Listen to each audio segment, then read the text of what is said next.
ಸುಮಾರು ದಿನದ ನಂತರ ಗಾಡಿ ಮುಟ್ಟಿದ್ದೆ ಅನ್ನೋದಕ್ಕಿಂತ ಹಸ್ಬೆಂಡ್ ನನ್ನ ಕೈಗೆ ಗಾಡಿ ಕೊಟ್ಟಿದ್ರು.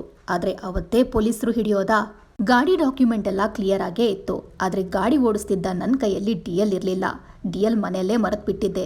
ಸಾಫ್ಟ್ ಕಾಪಿನಾದರೂ ಇದೆಯಾ? ಅದು ಸಿಕ್ಕಿರಲಿಲ್ಲ. ಮತ್ತಿನ್ನೇನು ಮಾಡೋದು? 1,000 ರೂಪಾಯಿ ಫೈನ್ ಅಂತ ಹೇಳಿದ್ರು. ಫೈನ್ ಕಟ್ಟಿದ್ವೋ ಬಿಟ್ವೋ, ಒಂದು ಪಾಠ ಅಂತೂ ಕಲಿತೆ. ನನ್ನ ಡಾಕ್ಯುಮೆಂಟ್ ಏನಿದೆ ಅದೆಲ್ಲನೂ ಕೂಡ ಸಾಫ್ಟ್ ಕಾಪಿ ನನ್ನ ಫೋನಲ್ಲಿ ಇಟ್ಕೋಬೇಕು ಅನ್ನೋದು. ಇದೆಲ್ಲವನ್ನ ಕ್ಯಾಪ್ಚರ್ ಮಾಡೋ ಧೈರ್ಯ ಅಂತೂ ನನಗೆ ಬಂದಿಲ್ಲ. ಹಾಗಾಗಿ ಏನನ್ನೂ ಕೂಡ ನಾನು ಕ್ಯಾಪ್ಚರ್ ಮಾಡೋಕೆ ಹೋಗಿಲ್ಲ. ಅಲ್ಲಿಂದ ಹೆಂಗೋ ಸೀದಾ ಮನೆಗೆ ಹೋದ್ವಿ. ಆಮೇಲೆ ಗೊತ್ತಲ್ವಾ, ಒಂದಲಗ ಚಟ್ನಿ ಮಾಡಿರೋದು. ಇದಂತೂ ಸಿಕ್ಕಾಪಟ್ಟೆ ಫೇಮಸ್ ಆಗಿದೆ. ಮಧ್ಯಾಹ್ನ ಊಟ ಮುಗಿಸಿ ನನ್ನ ಹಲ್ಲಿನ ರಿಪೇರಿ ಇತ್ತು. ಅದಕ್ಕಾಗಿ ಡೆಂಟಲ್ ಹಾಸ್ಪಿಟಲ್ಗೆ ಹೋಗಿದ್ದೆ. ನೋಡಿ ಮುಖ ಹೆಂಗ್ ಸೊಟ್ಟಗಾಗಿದೆ ಅಂತ. 2 ಹೊತ್ತು ಬ್ರಷ್ ಮಾಡಿದ್ರು ಈ ಹಲ್ಲಿನ ತಾಪತ್ರಯ ಮಾತ್ರ ಮುಗಿಯೋದಲ್ಲ. ಹಂಗೋ ಹಿಂಗೋ ಹಲ್ಲಿನ ರಿಪೇರಿ ಮುಗಿಸಿ ಮನೆ ಕಡೆ ಮತ್ತೆ ವಾಪಸ್ ಹೊರಟ್ವಿ. ಅಲ್ಲಿಂದ ಸೀದಾ ನಾವು ಹೋಗಿದ್ದು ಕಟೀಲು ದುರ್ಗಾ ಪರಮೇಶ್ವರಿ ದೇವಸ್ಥಾನಕ್ಕೆ. ಅಮ್ಮನವರ ದರ್ಶನ ಮಾಡ್ಕೊಂಡು ಹೊರಗಡೆ ಬರ್ಬೇಕಾದ್ರೆ ಯಕ್ಷಗಾನ ನಡೀತಿತ್ತು. ನಿಮಗ್ ಗೊತ್ತಲ್ವಾ, ಕಟೀಲು ಮೇಳ ಅಂದ್ರೆ ಸಿಕ್ಕಾಪಟ್ಟೆ ಫೇಮಸ್. ಹರಕೆ ಹೊತ್ಕೊಂಡು ಯಕ್ಷಗಾನ ಕುಣಿಸ್ತಾರೆ.